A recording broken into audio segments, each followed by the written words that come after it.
I heard you talking about Jahmyr Gibbs, Yes, sir. and it is one of my favorite draft stories. Please. Because one thing that I try to do every year is just talk to coaches, GMs, scouts, and go through a bunch of different positions. Obviously, I focus in heavily on the quarterbacks, but just to kind of get a feel, who are those guys that everybody loves, or the ones that are in every mock draft and teams don't actually like them? Jahmyr Gibbs was the number one guy when I talked to coaches going into that draft. Everyone was like, "Oh, he's unbelievable! Like that's the guy that I would want." The Lions take him after trading down from number 6 to number 12 in that draft. And people lost their minds of, why are you taking a running back at number 12? I was told the next morning they were going to take him at 6. If they hadn't traded down, they were just going to stand in and take him at 6. I reported that. And if you go back to that tweet and the responses to it, the world was mocking the Lions for making that pick. Fair to say, they were not alone in valuing Jahmyr Gibbs that high, and every time that he takes the field, he shows you why they regarded him the way they did. Well, and I just heard coming out of that draft that 12 was almost not high enough for him, that teams were ready to jump the line for the Lions, for Jahmyr Gibbs, including the Jets, who had Breece Hall coming off of his rookie season. I heard that too, Tom. Well, and one thing that the Lions have done, and in the great days of the Patriots, they were good at this as well, was essentially you don't grade players and draft them off what the grade is for the league. You figure out, what is this guy going to do for us? Just like Jack Campbell, who a lot of people had as a second round pick because, he's an Iowa linebacker, he doesn't run all that great, what are you going to do with him on third downs?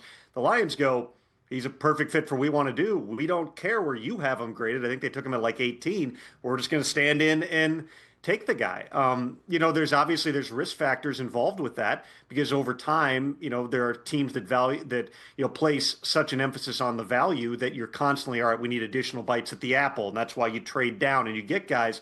But the Lions have been very consistent with, that's our guy. We're going to go and do what it takes to get him. They did it with Jameson Williams too, trading up with the Vikings in that draft. And while JMO has had a bumpy career to this point, you watch him on a good night and you see the freaky things he can do, and you know exactly why they felt that he was a perfect fit for what they want to do as well. But Brian Branch is out for the season, right?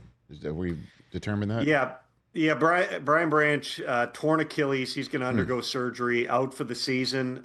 You would hope that by the start of the 2026 season, he's back. That is, the start of training camp is, 8 months or so away.